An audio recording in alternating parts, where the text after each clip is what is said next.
할렐루야. 아멘. 우리 좌우에 계신 분들과 이렇게 인사하겠습니다. 하나님이 성도님을 사랑하십니다. 우리 다시 한번 인사할까요? 영원히 사랑하십니다. 만물을 지으신 하나님이라고 하는 제목으로 하나님의 말씀을 전해드리겠습니다.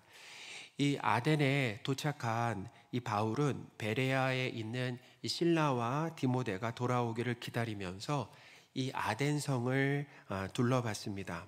이 아덴이 어디입니까? 지금 오늘날로 말하면 그리스 아테네, 그리스의 수도 아테네다라고 말씀을 드렸잖아요. 그래서 이 아테네라고 하는 곳은 철학과 예술과 그리고 건축과 이 문화의 중심지였기 때문에 관광하기에 좋았습니다.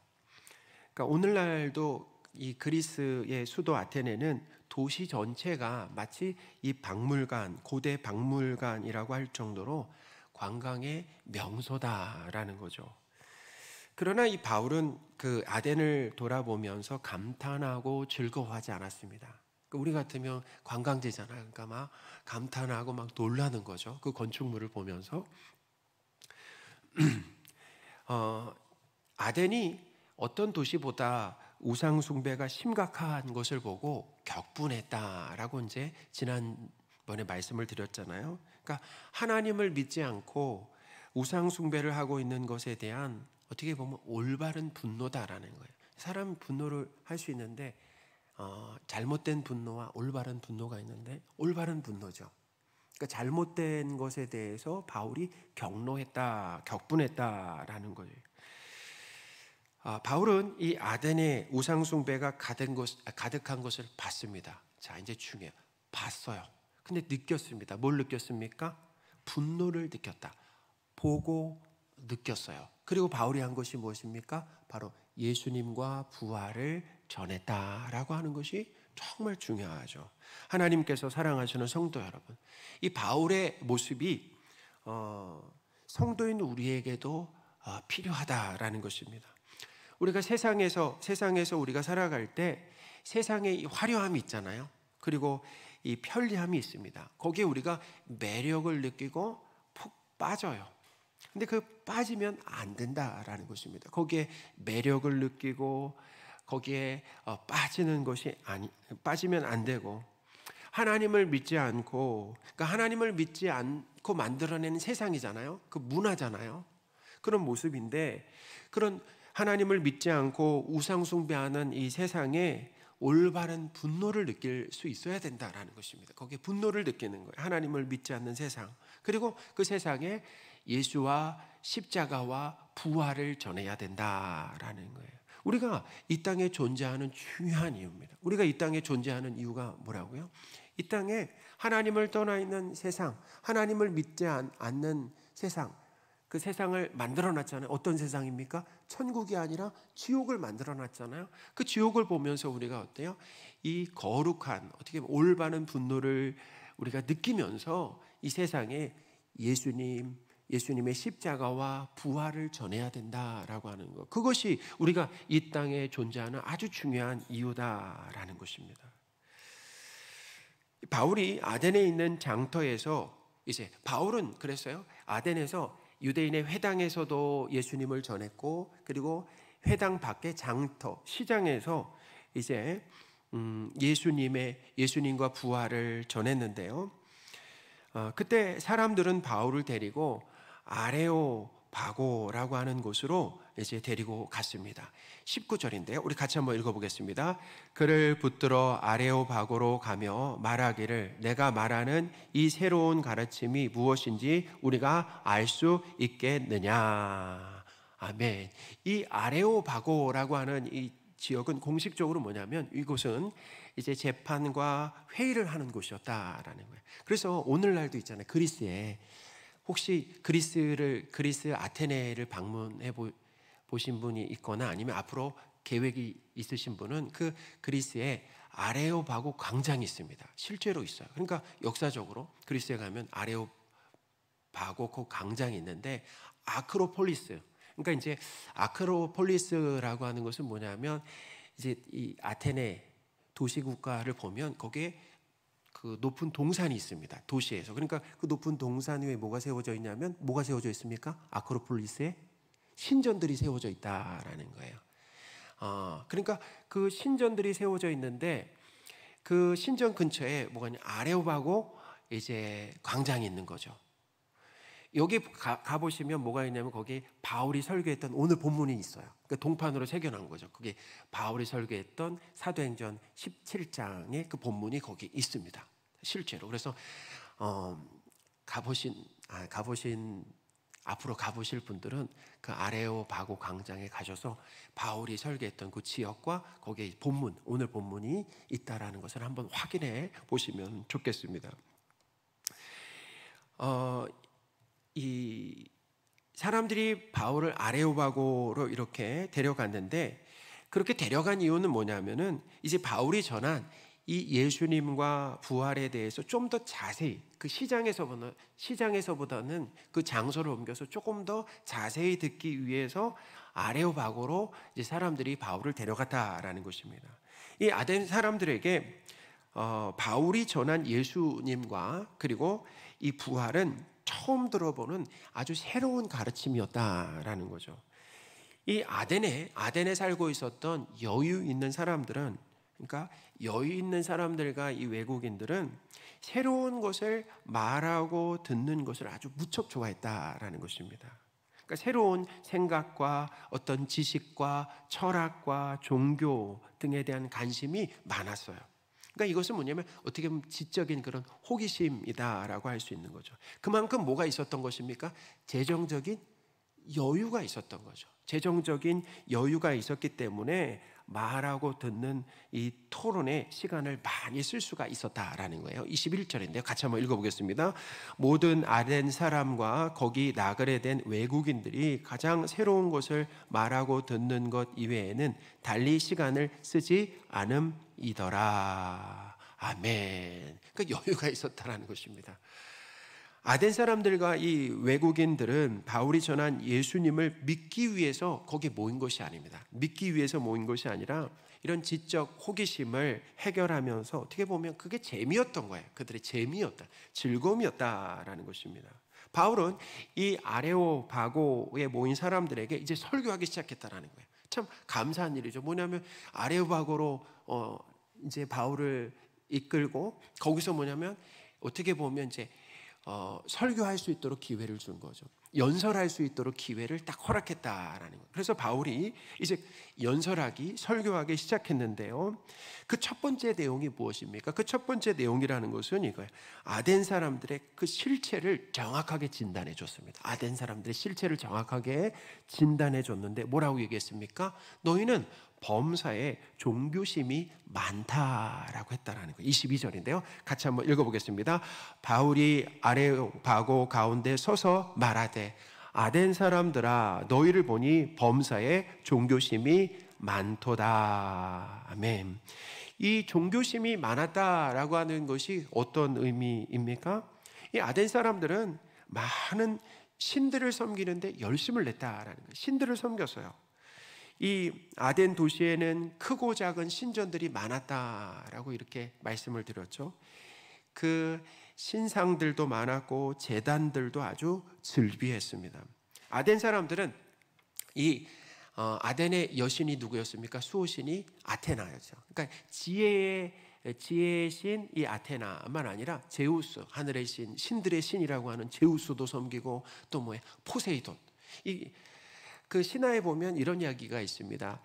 이 아덴의 신이 되기 위해서 신들이 경쟁을 했다라는 거예요. 어떤 신과 어떤 신이 경쟁했냐면 이 아테나와 포세이돈이 경쟁을 했는데 그 아덴의 사람들은 누굴 선택했냐면 이 아테나를 이제 선택을 했다라는 거예요. 그러니까 포세이돈, 바다의 신. 그러니까 이 다양한 신들, 그 신들의 영역들이 있었습니다. 그러니까 신들이 다스리는 영역들이 있어요. 하늘이나 대지나 아니면 바다나 아니면 지혜나 에로스, 어떤 이런 영역들이 있었는데 그런 영역들마다 뭐예요? 다 신이 있었던 거죠. 그러니까 아주 다양한 신들을 이렇게 섬겼다라는 거예요. 근데 더욱 놀라운 것은 알지 못하는 신을 위해서도 이 제단을 만들어서 제사 드렸다라고 본문이 기록하고 있잖아요. 그러니까 많은 신들을 숭배했던 이 아덴 사람들의 이 모습만 봐도 종교심이 컸다라고 하는 것을 알 수가 있는 거죠. 23절 상반절이네요. 우리 같이 한번 읽어보겠습니다. 내가 두루 다니며 너희가 위하는 것들을 보다가 알지 못하는 신에게라고 새긴 단도 보았으니. 아멘. 이 아덴 사람들은 신을 찾고 신을 의지하려고 하는 이 종교심이 정말 컸다는, 이게 종교심입니다. 자, 종교심이 무엇입니까? 신을 찾아요. 그리고 신을 의지하려고 하는 그런 종교심이 정말 컸다라는 것입니다. 근데 문제는 무엇입니까? 대상이 잘못되었다라는 거예요. 대상이 잘못되었다. 그러니까 방향이 완전히 틀렸다라는 거죠. 그러니까 종교심이 많은 것보다도 더 중요한 것은 뭐냐면 방향성이다라는 거예요. 방향성이죠. 바른 대상을 믿고 의지하는 것이다라는 것.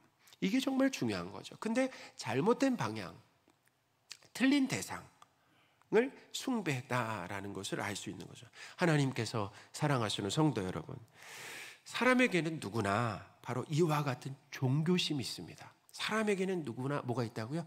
종교심이 있다라는 거예요. 그러니까 신을 찾고 또 신을 믿고 의지하고 싶어 한다라는 거예요. 인생에 큰 문제와 두려움이 있을 때는 종교심이 더욱 강해진다라는 거예요. 자, 언제예요? 내 삶에 내가 해결할 수 없는 큰 문제가 있을 때, 그리고 이 두려움이라는 것이 나를 사로잡을 때 종교심은 더욱 강화된다라는, 아주 오래전의 일인데요. 이 고등학교 그 친구에게 갑자기 전화가 왔습니다. 그러니까 연락을 안 하고 지냈는데 갑자기 전화가 왔어요. 이제 고등학교 그 친구인데 이 친구가 이제 결혼을 했어요. 결혼을 하고 또 딸도 있는 거예요. 그러니까 시간이 오래 지났죠. 고등학교 친구인데 결혼도 했고 딸이 있다. 근데 그 딸이 4살인데 수술을 하게 되었다라는 거예요. 그래서 저에게 기도 부탁을 했습니다. 근데 이 친구는 교회를 다니지도 않았어요. 예수님을 믿지도 않았습니다. 제가 이제 목사가 됐다라고 하는 것을 알고서 저에게 전화를 해서 기도 부탁을 했다라는 거죠. 그러니까 사람은 인생의 위기나 아니면 큰 두려움으로 인해서 신을 찾고 도움을 요청하려는 그런 시도를 하게 된다라는 거예요. 그러니까 사람이 신을 찾는 이유가 무엇입니까? 제가 이제 이거예요. 위기가 있거나 두려움이 있거나 아니면 욕심이 있거나. 그럼 누굴 찾는다고요? 신을 찾는다는. 욕심을 내도 내가 해결이 안 되니까 누구를 찾아서라도 해결하려고 그래요? 신을 찾아서라도 해결하려고 하는 이런 마음이 있다라는 거예요. 오늘날 한번 보십시오. 오늘날 과학기술과 사회가 이렇게 눈부시게 발전했는데도 여전히 이 미신적인 있잖아요. 미신적인 무속신앙을 따르는 사람들은 줄지 않는다라는 거예요. 줄지 않아요. 교회를 다닌 사람들도 이 무속인을 찾는 일이 허다하다라고 합니다. 교회를 다니면서도 또 어디도 간다고 무속인을 찾는 일들이 있다라는 거예요. 사람에게 이 종교심이 있는 것을 통해서 알 수 있는 사실이 있습니다. 우리에게 종교심이 있다라는 것을 통해서 알 수 있는 것이 뭐냐면 사람은 연약하다라는 것입니다. 연약하고 그리고 부족하고 능력이 없습니다. 그리고 무지하다라는 거죠. 그리고 걱정과 두려움이 많아서 욕심이 있어서 신을 믿고 의지할 수밖에 없다라고 하는 것을 우리에게 가르쳐 주고 있습니다. 그러니까 사람에게는 신이 반드시, 피조물에게는 신이 반드시 필요하다라는 것을 가르쳐 주는 거죠. 그런데 문제는 뭐냐면 이 아덴 사람들처럼 믿음의 바른 대상을 스스로 찾지 못한다라는 것입니다. 이 범사의 종교심은, 모든 영역에서 종교심은 어떻게 많은데, 근데 번지수를 잘못 찾아간다. 번지수를 잘못 찾아간다라는 거죠. 도움이 전혀 안 되는, 어떻게 보면 복과 화를 주지 못하는 잘못된 대상을 믿고 의지한다라는 거예요. 뭘 주지 못한다고요? 복과 화를 주지 못하는 잘못된 대상을 믿고 의지한다라는 거예요. 우리 보십시오. 추석에 우리가 지난 추석에 이었지만 추석에 얼마나 우상숭배를 많이 했습니까? 제사를, 집집마다 제사를 얼마나 많이 드렸어요. 저는 예수님을 믿고 나서 제사를 드리지 않습니다. 제가 예수님 믿기 전에는 저희 집이 불교 배경이고, 그리고 제가 처음으로 예수님을 믿었기 때문에 친가에서는 계속 제사를 지냈는데, 저는 제사를, 예수님 믿고 나서는 제사를 지내지 않아요. 근데 제사는 참석했어요. 제사는 계속 참석하고 저는 따로 옆에서 기도를 했습니다. 가족들도 제가 참석해서 기도하는 것을 허락했어요. 그래서 참석해서 기도를 했어요. 사람들이 제사를 지내는 이유가 무엇입니까? 정말 부모님에 대한 어떤 그런 효심에서, 부모님을 생각하는 마음에서 제사 드리기도 하지만, 사실은 두려움 때문에 지내는, 또 두려움이 있습니다. 이 제사를 드리지 않으면 조상으로부터 뭐가 있을까 봐 그래요? 해코지가 있을까 봐라고 하는 그런 두려움으로 제사를 드려요. 근데 저는 예수님을 믿고 나서 제사를 드리지 않았어요.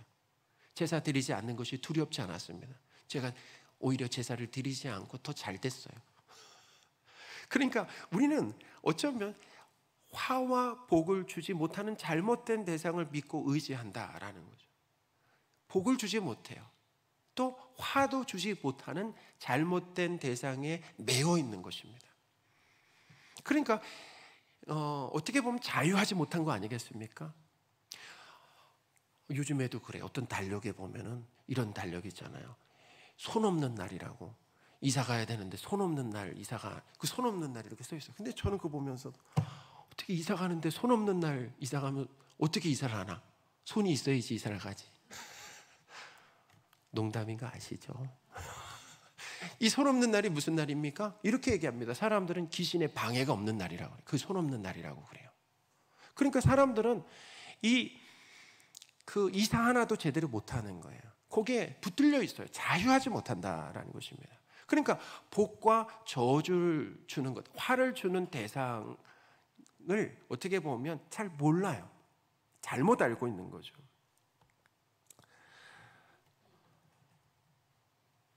바른 예배 대상을 만나는 것이 정말 중요합니다. 바른 예배 대상을 만나는 것이 중요합니다. 바울은 이 아덴 사람들에게 그들이 알지 못하고 섬기는 신에 대해서 이제 바르게 알려주겠다라고 했어요. 23절입니다. 같이 한번 읽어보겠습니다. 내가 두루 다니며 너희가 위하는 것들을 보다가 알지 못하는 신에게라고 새긴 단도 보았으니 그런즉 너희가 알지 못하고 위하는 그것을 내가 너희에게 알게 하리라. 아멘. 이 바울은 아덴 사람들에게 하나님에 대해서 이제 알려주었는데요. 하나님께서 우주와 그리고 만물을 지으신, 하나님은 우주와 만물을 지으신 세상의 주인이다라고 하는 것을 가르쳐 주었습니다. 24절인데 같이 한번 읽어보겠습니다. 우주와 그 가운데 있는 만물을 지으신 하나님께서는 천지의 주제시니 손으로 지은 전에 계시지 아니하시고. 아멘. 하나님은 우주와 지구를 창조하셨습니다. 그러니까 세상의 기원, 사람의 기원이 바로 하나님이다라는 거예요. 그래서 하나님은 또 창조하셨을 뿐만 아니라 그래서 주인이다라고 이렇게 얘기를 하고 있어요. 우리 히브리서 3장 4절도 한번 읽어보겠습니다. 집마다 지은 이가 있으니 만물을 지으신 이는 하나님이시라. 아멘. 하나님은 사람과 동물과 식물과 나무도 만드셨습니다. 해와 달과 별을 만드시고 바다와 산과 그리고 강을 만드셨습니다. 만드셨어요. 있게 하셨다라는 거예요. 존재하게 하셨다라는 것이고, 그래서 천지의 주제시다라고 이렇게 얘기하고 있어요. 천지의 주제. 이 주제라고 하는 단어가 뭐냐면 큐리오스입니다. 주인이에요. 천지의 주인이 누구라고요? 하나님이다라고 하는 것을 이 바울이 분명하게 가르쳐 줬습니다. 그러니까 주인에게 뭐가 있습니까? 주인에게 소유권이 있는 거 아니겠습니까? 하나님이 세상을 만드셨으니까 세상의 주인이 누구예요? 하나님이에요. 세상의 주인이 하나님이에요. 온 세상의 주인이 하나님이시고, 온 세상을 누가 통치하시는 것입니까? 하나님이 통치하시는 거예요. 하나님이 사용하시는 겁니다. 할렐루야. 우리 그것을 바르게 알아야 돼요. 하나님은 이 그리스의 신들처럼, 이 아덴의 신들처럼 바다의 한 영역을 다스리시거나 하늘의 한 영역, 땅의 한 영역, 일부 지역만, 영역만, 나라만 다스리시는 분이 아니다라는 것을 가르쳐 주는 거예요. 하나님께서 창조하신 온 세상의 주인이시면서 통치자이십니다. 할렐루야. 하나님이 창조한 온 세상의 주인이시라는 거예요. 그러니까 하나님의 영향력은 어디에? 온 세상, 온 우주다라는 것입니다. 우리도 그렇잖아요. 우리도 산에 가면 무슨 신이 있다고 그럽니까? 산신령이 있다고, 바다에 가면 해신이 있다라고 그러잖아요. 지신이 있다라고 그러잖아요. 그 신들의 영역이 나눠져 있어요. 그것은 뭐냐면 사람들이 만들어낸 신간입니다. 자, 누가 만들어냈다고요? 사람들이 만들어낸, 어떻게 보면 신간이죠. 잘못된 신관이죠. 우리는 성경에서 가르쳐 주시는 그 신, 하나님이 누구신가라고 하는 것을 바르게 배워야 된다라는 거예요. 그래서 이 성경은 창조주 하나님 외에 다른 신은 없다라고 가르쳐 줍니다. 하나님 외에 다른 신들이 있습니까? 없습니까? 없다라는. 그래서 이 성경은 유일신론을 가르쳐 줍니다. 하나님 외에 다른 신이 있어요? 없어요? 없다라는 거예요. 많은 구절이 있는데 우리 이사야 44장 6절 한번 읽어보겠습니다. 같이 읽겠습니다. 이스라엘의 왕인 여호와, 이스라엘의 구원자인 만군의 여호와가 이같이 말하노라. 나는 처음이요 나는 마지막이라. 나 외에 다른 신이 없느니라. 아멘. 다른 신이 없다라는 것입니다. 다른 신이 없어요. 사람들이 이야기하는 다른 신들은 다 가짜 신이죠. 사람들이 만들어낸 신. 그러니까 사람들이 만들어냈으니까 뭐가 없다고요? 복과 화를 주지 못한다라는 것입니다. 거기에 어떻게 매여 살면 안 된다라는, 거기에 두려움을 느낄 필요가 없다라는 거예요. 없다라는 것입니다. 이 아덴 사람들은 여러 신들의 존재를 인정하는 그 다신론을 밀었습니다. 다신론, 여러 신들. 지금도 그렇잖아요. 다신 국가가 얼마나 많습니까? 우리 가까이 어디만 봐도 그렇죠. 저렇게 일본만 신이 넘쳐나는 거 아니겠습니까? 다신교 아니겠어요? 이 동남아도 마찬가지입니다. 다신교잖아요. 바울은 이 창조주 하나님이 세상의 유일한 하나님이고 주인이다라고 하는 것을 분명하게 가르쳤어요. 하나님이 창조하셨고 하나님이 주인이시다. 하나님의 영향력은 온 세상이다라는 거죠. 바울은 이 아덴 사람들에게 이렇게 했어요. 만물을 지으신 하나님은 이 사람이 지은 이 신전에 계시지 않는다. 하나님을 그 신전에 가다 놓을 수 없다라고 이야기를 했다라는 거. 24절입니다. 같이 한번 읽어보겠습니다. 우주와 그 가운데 만물을 지으신 하나님께서는 천지의 주제신이 손으로 지은 전에 계시지 아니하시고. 아멘. 거기 신전이 천지 아니었겠습니까? 그걸 두고 바울이 얘기를 하는 거예요. 하나님께서 우주와 만물을 만드셨다라고 한다면 이 우주와 만물보다도 하나님이 더 크십니다. 그러니까 천지의 주인이신 이 하나님께서 어찌 사람이 만든 이 건축물 속에 갇혀 계실 수 있겠는가라는 거죠. 바울을 한번 생각해 보라는 거예요. 사람들에게. 바울은 이 아덴 사람들에게 하나님은 사람의 손으로 지은 신전에 갇혀 계시지 않는다라고 선포했습니다. 아덴 사람들은 신들을 위해 어마어마한 신전들을 만들었잖아요. 그러니까 오늘날 우리가 가봐도 정말 그 신전 앞에 압도되는 거 아니겠습니까? 그 규모와 이 건축술 앞에 압도되는 거잖아요. 그리고 거기에 신들을 모셨는데 하나님은 세상에서 제일 큰 신전이라도 모실 수 없을 정도로 크시다라는 것을 믿으시기 바랍니다. 모실 수가 없어요. 하나님이 창조하신 세상에 하나님 모실 수가 없다라는. 하나님은 신전에만, 그러니까 이런 거죠. 그들은 그랬어요. 이 신관이라고 하는 게 신전에만 신을 가다 놓는 거죠. 어떻게 보면. 근데 이 하나님은 신전에 갇혀 계신 분이 아니라 어디든 계신다라는 거예요. 할렐루야. 하나님은 어디든 계신다라는 거예요. 바울은 그걸 경험했어요. 어떻게 경험했습니까? 이 전도 여행을 하다 보니까 하나님이 어디에요? 이스라엘에만 계시는 분이 아니에요. 소아시아에도 계시고 어디에요? 이 마게도니아도 계시고 이 아덴 땅까지도 계시는 그 하나님, 함께 하시면서 지키시고 보호하시고 공급하시는 그 하나님을 그곳에서도 어떻게 해요? 경험했다라는 것입니다. 그러니 아덴 사람들처럼 신전에서만 신을 섬기는 것이 아닙니다. 신전에서만 섬기는 게 아니에요. 어떻게 해요? 성도는 어디에 있든지 함께 하시는 하나님을 의식하면서 하나님 앞에서 거룩하게 살아야 된다라는 것입니다. 하나님은 지금 우리가 예배드리는 이 교회만, 예배당에만 계시는 게 아니에요. 우리는 그렇게 착각해서는 안 돼. 하나님은 예배당보다 훨씬 크십니다. 세상보다도 훨씬 더 크시다라는 거예요. 어디든 계신다라는 거예요. 우리는 그런 신간이 있어야 돼요. 그러니까 하나님 앞에서 살아야 된다는 것입니다. 우리는 사람들 의식을 많이 하잖아요. 그러니까 사람들 앞에서는 뭐예요? 죄짓지 않아요. 근데 사람이 안 보이면 어때요? 우리 본성이 나오는 거 아니겠습니까? 근데도 기억해야 될 것이 있습니다. 거기에 누가 계신다고요? 하나님이 계신다. 그래서 우리는 하나님 앞에서 살아야 된다라는 거예요. 뿐만 아닙니다. 하나님은 언제 어디선 우리를 도우실 수 있는 분이시다라는 거. 언제 어디서든 우리를 도우실 수 있어요. 제가 2010년에 호주에 갔습니다. 여기 전도사 사역을 마치고 아내와 결혼했잖아요. 2009년에 결혼해서 이제 2010년에 호주에 워킹 홀리데이로 6개월 이제 갔다 왔는데, 그때 호주에 누가 아는 사람이 하나도 없었어요. 참 염려가 되고 두려움이 됐습니다. 왜냐하면 호주에 이제 가면 필요한 게 뭐예요? 뭐 교회도 정해야 되고, 그리고 직장도 구해야 되고, 또 뭐예요? 방도 구해야 되는 거 아니겠습니까? 근데 제가 놀라운 것은 뭘 경험했냐면 호주에 계신 하나님을 경험했어요. 어디에 계신 하나님이요? 호주에도 계신 하나님을 경험했습니다. 그러니까 우리가 해외여행을 가야 되는 이유가 뭐냐면 그 중에 하나가 이거예요. 그곳에 계신 하나님을 경험하는 것입니다. 여기 한국에만 여기 계신 하나님이 아니라 한국 밖에도 계신 하나님, 온 세상에 계신 그 하나님을 경험하는 거예요.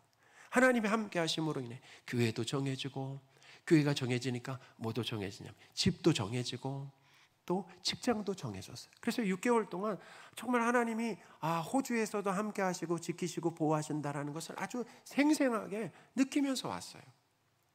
하나님은 교회에만 계시는 분이 아니에요. 교회 밖에 어디든 계시는 하나님이시고, 그래서 우리는 어떻게 해요? 그 하나님 앞에 거룩하게 살아야 되고, 그 하나님은 어디서든 우리 성도를 어떻게 해요? 도우실 수 있다, 지키실 수 있다라고 하는 그 강력한 믿음으로 살아야 된다라는 것을 믿으시기 바랍니다. 바울은 하나님께서 이 뭔가 부족하시기 때문에 사람의 섬김을 받으실 필요가 없다라고 가르쳤습니다.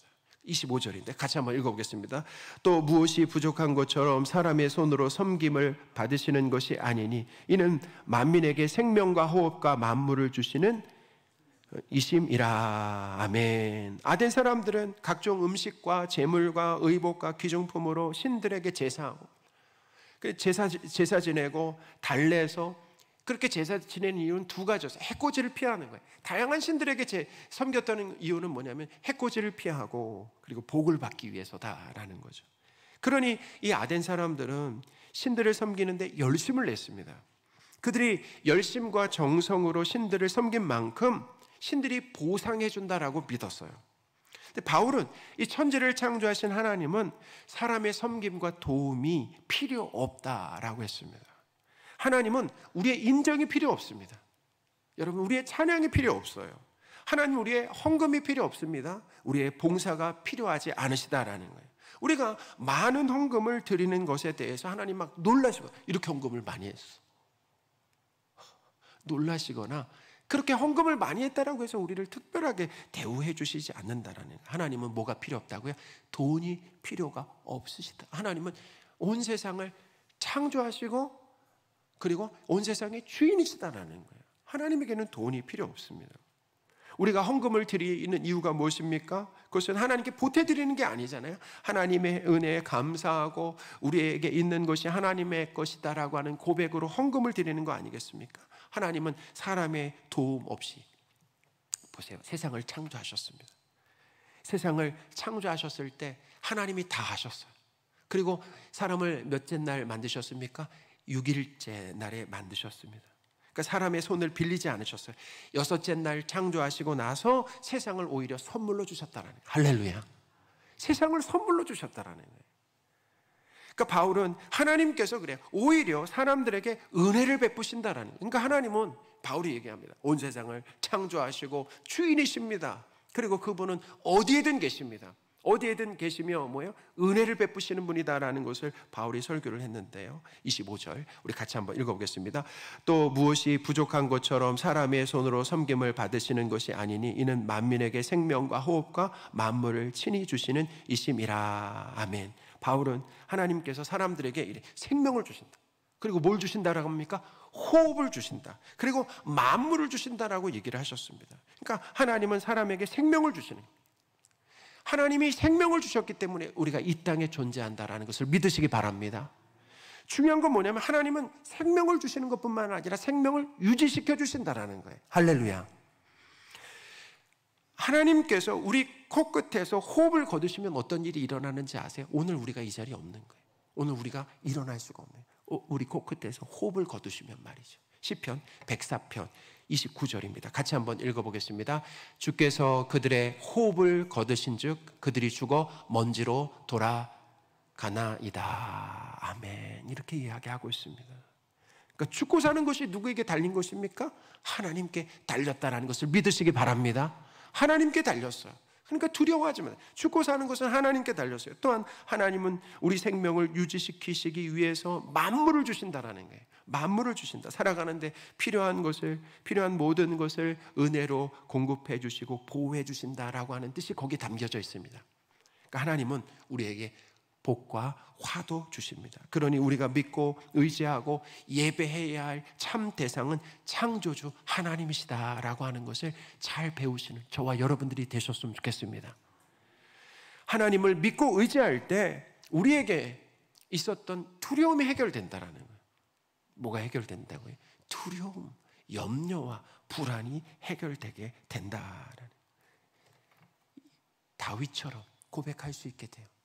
뭐라고 고백했습니까? 여호와는 나의 목자시니 내게 부족함이 없으리로다 라는 고백을 할 수 있게 된다라는 거예요. 여호와 하나님이 나의 목자가 되어주시니까 하나님만 믿게 되니까 내 삶에 뭐가 없다고요? 부족이 없다, 만족한다라는 거 아니겠습니까? 과거에도 없었고 현재에도 없었고 미래에도 없다라는 그 고백이 거기에 담겨져 있다라는 거예요. 바울은 아덴 사람들에게 설교를 통해서 참 믿음의 대상이 창조주 하나님임을 분명하게 가르쳐 주었습니다. 오늘 말씀을 통해서 우리가 믿고 의지하고 예배할 대상이 창조주 하나님임을 잘 배우시고 하나님만 섬기시는 저와 여러분들이 되셨으면 좋겠습니다. 아멘.